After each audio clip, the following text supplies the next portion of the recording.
This is my friend Amanda Porter, and full disclosure, she is one of my oldest friends, not in years actually, but in longevity of friendship.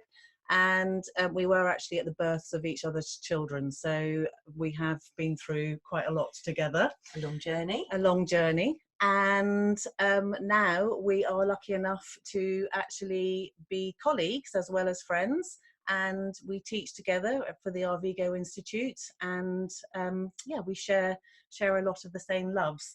So in her past, Mandy was a nursery school teacher.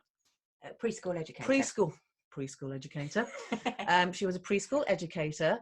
She ridiculously ran a organic vegetable delivery business, which was kind of before Riverford and before everyone else was doing it, in order to be able to provide healthy food for her 3 sons, which included her driving around the countryside in the middle of the night, hefting huge sacks of potatoes. This woman, she doesn't look that tough, but believe me, she's made of really strong things. I refer to her as an elemental. She is the air to my earth. She has her head in the clouds, but her feet are firmly on the ground. She's a massive geek. And so when I need to have anything explained to me in the science realm or anatomy and physiology, she's my first go-to. So, Miss Mandy, thank you very much. Well, thank you for inviting me, Hilary, as always. So I've got a few questions and I've got them all written down. And I would like to say that Arvigo Therapy is known enormously for the work we do with women and womb health and fertility and endometriosis and all of those things. But one of your passions is that we're gender inclusive, and you particularly love to think and talk about digestion. So tell me a few things about how Arvigo works and why it's good for digestion. Thanks, Hilary. So digestion has always been a passion, because from my really simple perspective, and I always come from this place of simplicity, if we cannot absorb nutrients, it doesn't matter what position your uterus is, what your hormones are, your body cannot function without nourishment. So the first aim for me personally, when I'm working with a client, regardless of why they're seeing me, is to help them obtain and maintain optimal gut function. Now, we all know massage is good for muscles, and what people have a trouble switching or getting their brains around is that your gut is one long muscle. I don't know if you've ever told me that. So therefore, obviously, if massage is good for the muscles of your back, your legs, your butt, your hips, all of those places where we traditionally use massage, it's got to be good for your gut too, because like I say, it's a huge muscle that needs to relax so that it can restore and repair. And that's where Arvigo comes into helping your gut function. And particularly our self-care massage. And I know that's one thing I see with my clients, if they have digestive issues, getting them to do the massage just before they eat will sometimes just relax things enough for digestion to actually happen, for them to even swallow. Yeah. Which I'm reversing all my questions, and I'm going to just jump right in now, and I'm going to call you my friend, the boa constrictor. A name that I have embraced over the past few years. So a lot of us call Mandy the boa constrictor because I personally am a comfort eater. When the chips are down, you'll find me in the corner with my head in the fridge, mindlessly eating, trying to control my anxiety that way. Our Mandy here is much more of a comfort starver. So I'm the comfort eater, she's the comfort starver. We come at our lives from opposite perspectives on so many ways. And either when you're busy, you don't eat. When you're anxious, you don't eat. I personally probably think when you're really excited or happy, eating is not your go-to thing. And then I see you literally, as she is a vegetarian, but it's like the size of it's remarkable how much this woman can eat. So tell me a little bit about how emotional eating can happen, and talk about it from your perspective, and about when I called you too thin. Great, I've been waiting for this opportunity to speak about that. So firstly, I'd like to address the different ways that we deal with anxiety. The actual anatomy of anxiety is exactly the same for you and for me. When we're anxious, our diaphragm, another muscle, gets really tight. And this actually causes, via the anatomy and via the connective tissue, the stomach to be pushed up really high under the diaphragm. This restricts the nervous innervation, the nerves that tell us when we're hungry. Okay, and when we need to eat and drink. So we're not really receiving those messages into the forefront of our mind. So you, as a comfort eater, your go-to way of actually releasing your diaphragm and pulling your stomach so it can actually work is to fill it with food. And it's actually that weight and mass of food that you put in there which pulls the stomach down and then allows it, that muscle, to be able to work. For me, when I get anxious, stressed, or extremely happy, that adrenaline's going around, exactly the same, diaphragm goes tight. I'm not receiving those messages to eat. So for me, it's really easy just to actually forget about eating. But when I actually want to eat, because I do my self-care and I do have softness here, and I can almost reverse the effects of the adrenaline and the cortisol and manually move my stomach into a place. It's huge. It's a big muscular sack. And yes, I can eat like a teenage boy and a huge pile of food in one go. And then I probably won't feel hungry for another 2 days. Yeah, it's true. That is how she eats. So we are all really different. And I think you agree with me that eating to your body type, which changes as we go through life, is really important. And I have, over the years, niggled you often for being too skinny. You've never, ever told me I'm too fat. And I've chubbed up over the years. But you've never told me I'm too fat. So here we are on national YouTube. I'm saying sorry, because what does it feel like as a thin person being told you're too skinny? And I think you get that a lot. It's exactly the same as you telling a fat person they're too fat.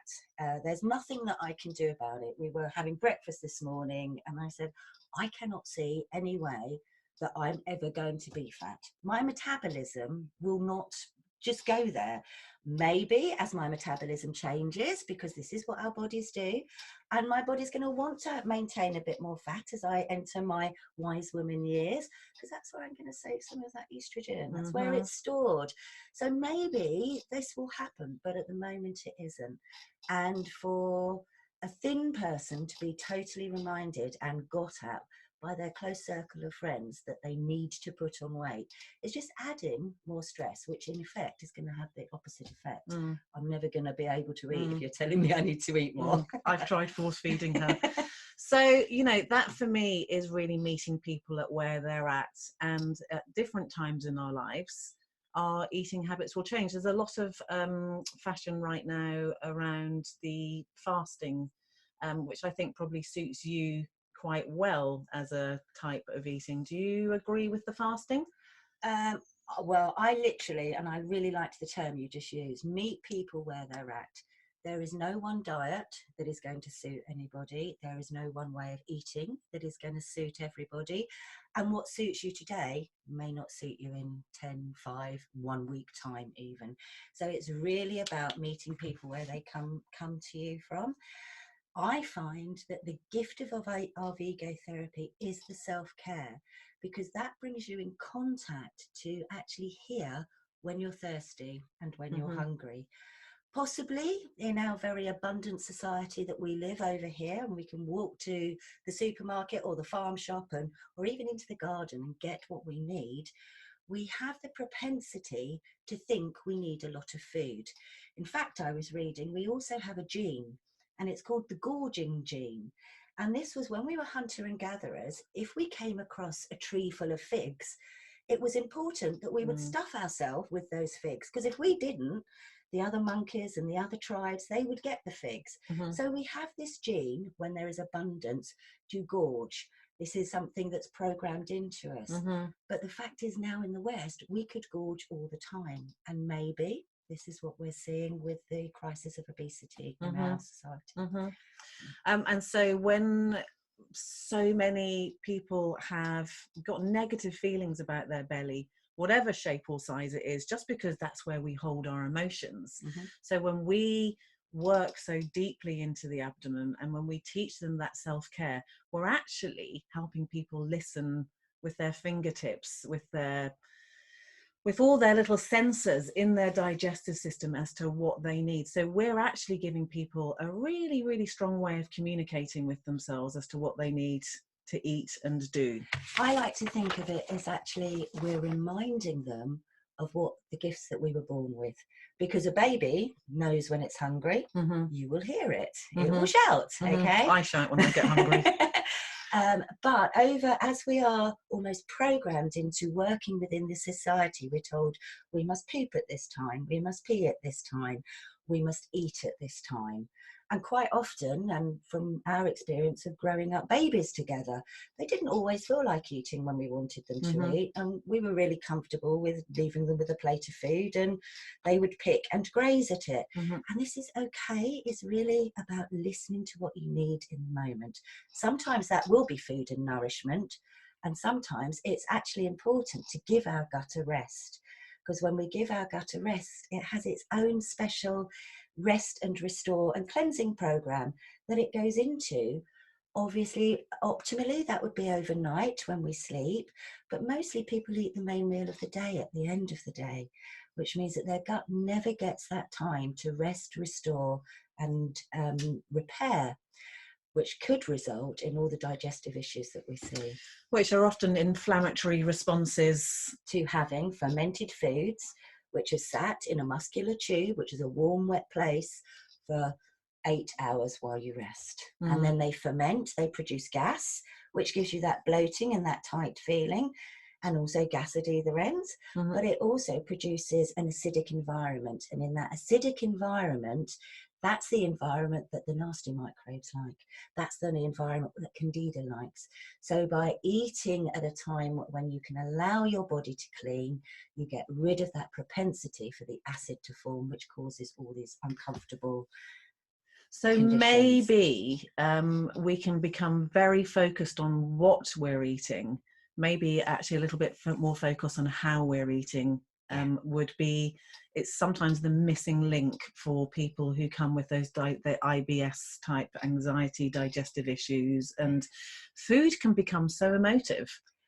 Yes, and I think one of the things that I have found on my own journey is that as a single woman now, when I come in from work, one of my great pleasures, it's my meditation is to go into the kitchen, put on my pinny, and I will chop my vegetables, and I will make a supper for myself, and I will sit at the table upright, because how we eat is really important. Like this is going to obviously cause some constriction. So in front of the TV or with devices on? With devices in front of the TV, and also with anxious conversations. You know, all of those things are going to affect how we digest that food, how we take those nutrients in. So yeah, it's really important to honour yourself and honour the food that you're having. And in days gone by, we may have had a moment before we ate.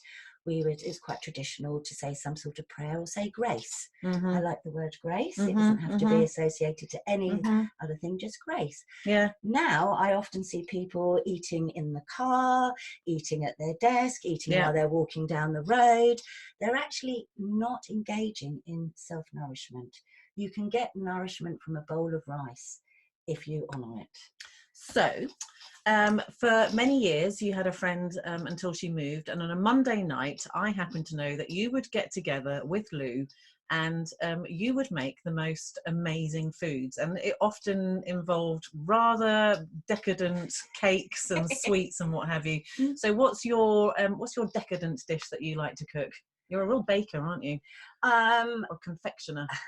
No, Lou was the confectioner. Okay. I am the savoury. Yeah. So we worked really well together in creating beautiful meals for each other. I think one of my favourite foods is a spinach and feta phyllo pastry. Okay. I know it's really quick to make. I love spinach. It comes from the earth. It's full of iron. It's really grounding.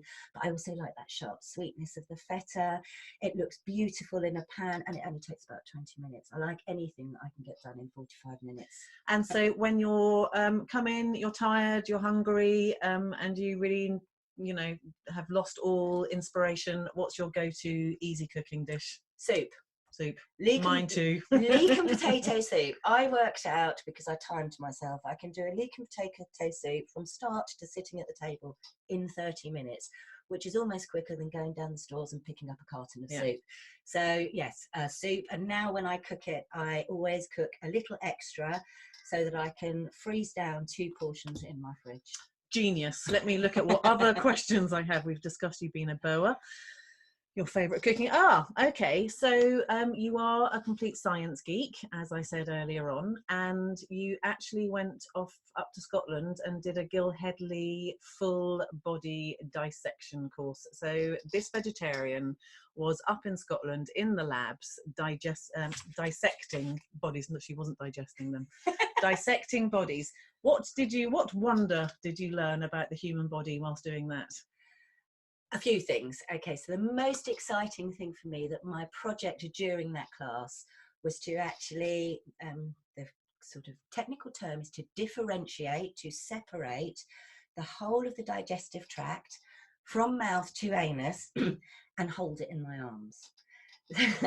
So that was my aim for the class, and that's actually what I got to do. I remember scooping under the belly sac, the parietal peritoneum, that huge pillowcase that holds all those amazing organs, putting my hands under and lifting out the whole of the digestive tract.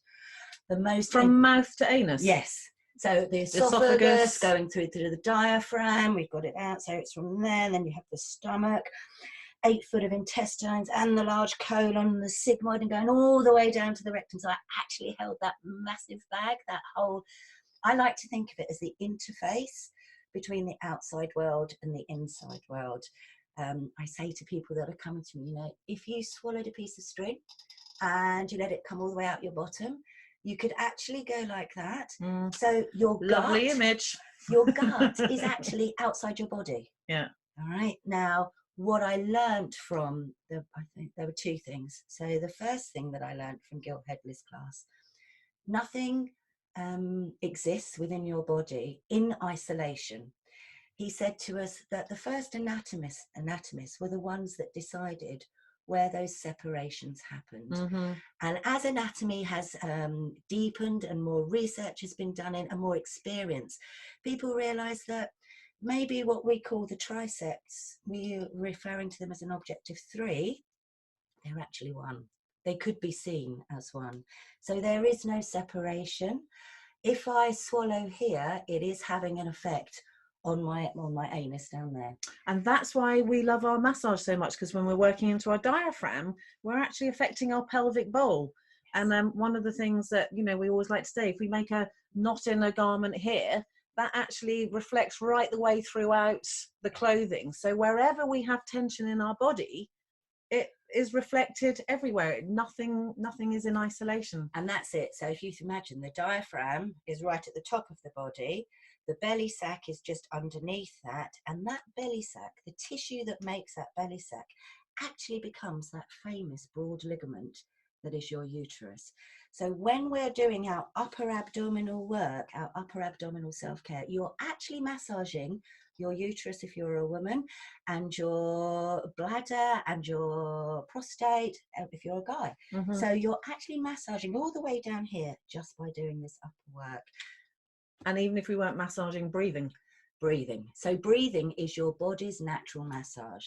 Unfortunately, as soon as we get stressed, and stress I think is a really overused word in our society, from an anatomical point of view, stress is anything either real or perceived that is a threat to homeostasis, or the balance within your body. So I think the critical one is the perceived. If you're worried about doing something, your body is stressed. And when you're stressed, you stop doing these nice Abdominal breath, thank you. Perfect example, which massages your colon and pushes lymph through the whole of your intestines and your gut, cleaning and clearing that area. So now you're stressed because you've got to get in the car. Cars are dangerous. We do it every day, but our body knows it's a threat. So as soon as you get in your car, you're shallow breathing, which is going to oxygenate your brain so you're alert, that's a good thing, and your muscles so you can respond quickly. As far as your body's concerned, digestion's not important now. So it actually slows down that process.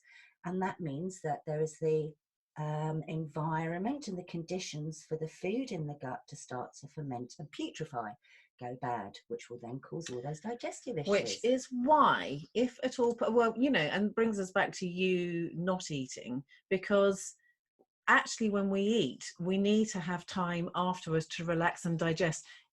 Putting the food in our mouths and then running off down the road to do whatever doesn't allow us to digest. Whereas if we wait until we've got enough time to sit. So if we can just give ourselves 15 minutes after putting that last mouthful of food in our face before we push the chair back and run to the sink or get, you know, back to work and start answering emails, that in itself, regardless of what we're eating, is going to make a huge impact on our digestion. And I think this might be, you hear often in the news that this diet is good for you and this diet is good for you. And quite often the Mediterranean diet is one of those ones that's supposed to be really good for you. But for people who have gut inflammation conditions, they're saying, but I can't eat tomatoes and I can't eat peppers and I can't eat aubergines and I can't have red wine. So how can this diet be so good? Maybe it's not the diet. Maybe it's the fact that the way traditional Mediterraneans eat is they will have a 2 hours for their lunch break, which gives you that time to rest and digest.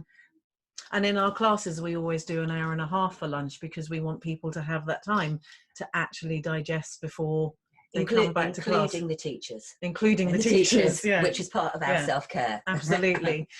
So I've just got a couple more things that I want to ask you about before we're done. And one of them is the omentum.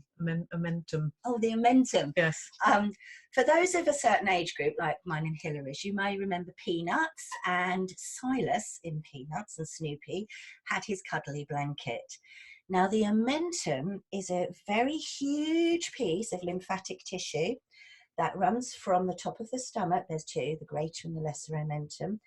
And it looks like, does it look like bubble wrap, yellow bubble wrap that can migrate and move around the whole of your abdominal cavity to areas of inflammation. So, for example, if you've got a bit of gallbladder congestion, you might be doing your self-care and you're thinking, I'm checking in with myself and it feels thicker, more spongy, different over this area. That's because your Silas's blanket, that amazing piece of lymphatic tissue that's going to soothe and nurture and cleanse an area, is actually all scrunched up over here, and it's doing its work on your gallbladder for you. So it's a really, really important piece of tissue that, unfortunately, with some abdominal surgeries, until quite recently, just used to be hacked off because we didn't know. They'd actually get rid of it? Yeah. I didn't know that. Yeah, they didn't know that it was of any importance.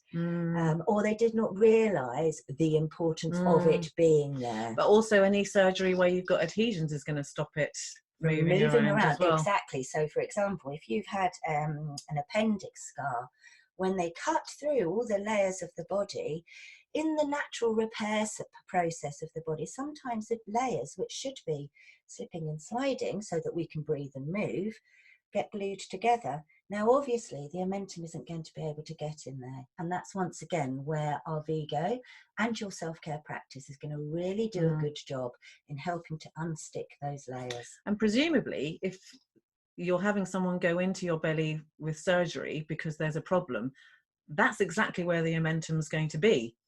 So possibly, you know, if there was a gallbladder problem, your omentum's probably right there.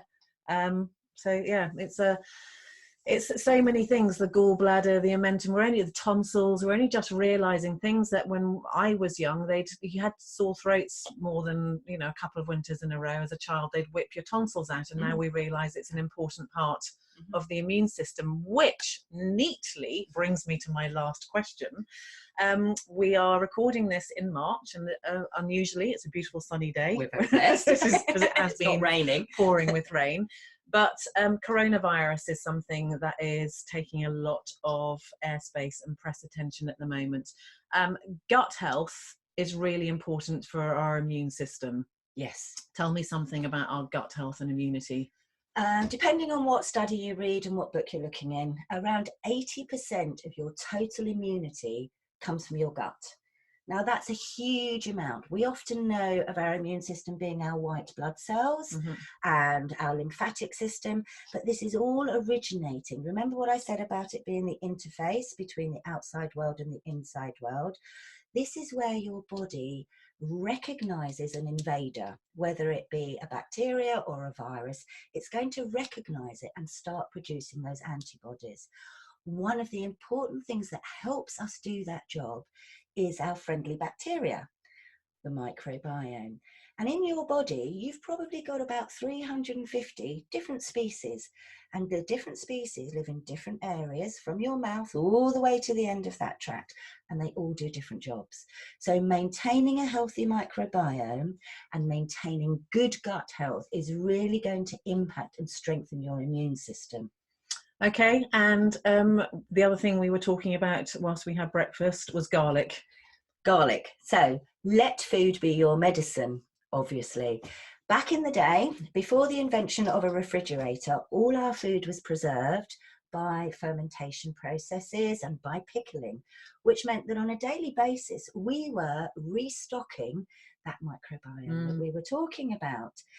Sadly, in the 21st century, where our gut, this gut belly, is existing in a society that no longer gives it its daily dose of healthy bacteria so that it can restore itself. And we do a lot of things to actually damage the microbiome. The pot of coffee I had this morning. The pot of coffee, the late night, the fumes, the products that you're using, cleaning products that you're using in your home, your nail varnish, your shampoo, all of those things are having a really negative effect. So they're making it hard for your microbiome to be strong. By doing your self-care massage, you're not going to be putting anything else in. You didn't have to change your diet at all. But what you're doing is you're helping your body have the ideal environment for the correct, healthy, happy microbiome to live. And this is why doing the massage impacts so positively on your overall health and well-being. Well, thank you, Miss Mandy. Brilliant deep breath. I have a lot of kefir water grains in my kitchen, which are multiplying daily. Anyone in the neighbourhood, come round and get some, because that's a really good microbiome. Yes. We're eating lots of garlic and honey, garlic in your cooking. Miso. I was saying a garlic amulet, stick garlic in your bra. I'm going for a medieval approach, garlic in your underwear and a bag of lavender under your nose to keep you safe from most things. So thank you very much, Miss Mandy Porter. Mandy and I are both around for teaching classes. If you go to the Arvigo website, www.arvigotherapy.com, you can also find Amanda's website. I'll put a note underneath this video. And yeah, we hope to see you somewhere, or hopefully you can find yourself an Arvigo practitioner, because we are worldwide. Thank you very much, everybody, and goodbye. Bye-bye.